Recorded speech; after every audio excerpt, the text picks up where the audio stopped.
Itu dasar hukum dan pengelolaan.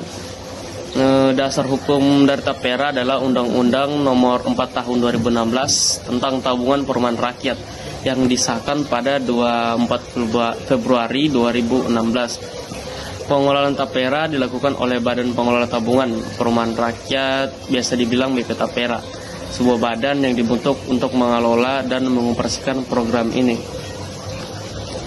Pengumpulan dana dilakukan melalui potongan gaji wajib untuk pekerja dengan tujuan memanfaatkan dana tersebut bagi pekerja yang membutuhkan pembiayaan rumah.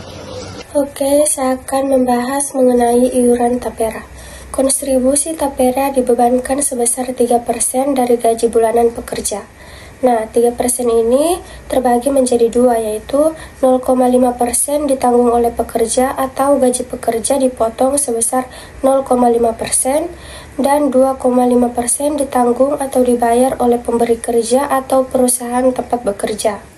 Contohnya, jika pekerja memiliki gaji pokok sebesar 10 juta per bulan, maka 300.000 dari gaji pokok itu akan disisihkan sebagai iuran Tapera, yaitu 50.000 dari gaji pekerja dan 250.000 dari pemberi kerja atau pemilik perusahaan.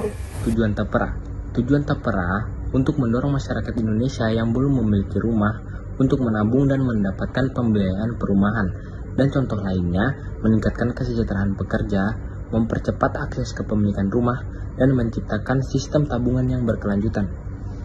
Peserta Tapera terdiri dari dua kategori utama.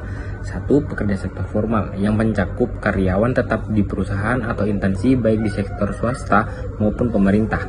Yang kedua, pekerja sektor informal dan individu mandiri, pekerja seperti pedagang, petani, dan pekerja lapas atau freelancer yang bisa mendaftar secara sukarela. Selanjutnya, cara kerja Tapera.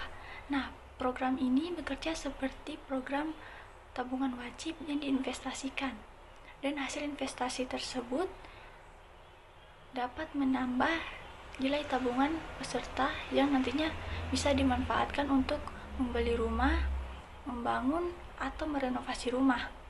Jika peserta telah mencapai usia pensiun atau mengundurkan diri dari kepesertaan Tapera, mereka dapat mengambil kembali dana yang telah ditabung beserta hasil investasinya. Selanjutnya, manfaat Tapera. Nah, manfaat utama Tapera ini adalah membantu peserta dalam memiliki rumah, baik melalui pembiayaan langsung maupun tabungan untuk masa depan. Dan ada beberapa manfaat spesifiknya. Yang pertama, pembiayaan untuk pembelian rumah. Yang kedua, pembiayaan renovasi atau pembangunan rumah. Yang ketiga, pengembalian dana setelah pensiun. Yang keempat, dukungan bagi pekerja formal. Penggunaan dana Tapera. Dana Tapera hanya digunakan oleh orang-orang yang belum memiliki rumah. Orang-orang dapat menggunakan dana Tapera tersebut untuk membeli rumah pertama mereka.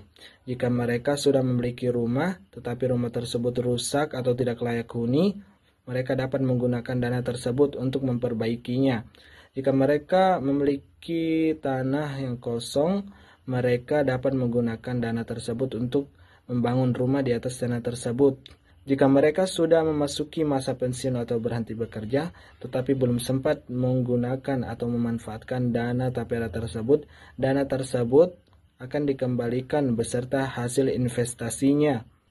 Pengembalian ini hanya berlaku untuk mereka yang tidak memenuhi syarat untuk menggunakan dana Tapera. Penggunaan dana ini diperuntukkan untuk mereka yang belum memiliki rumah. Dan skema pembiayaan dari Tapera ditentukan dari jumlah tabungan yang terkumpul, hasil investasinya, dan ketetapan yang sudah ditentukan.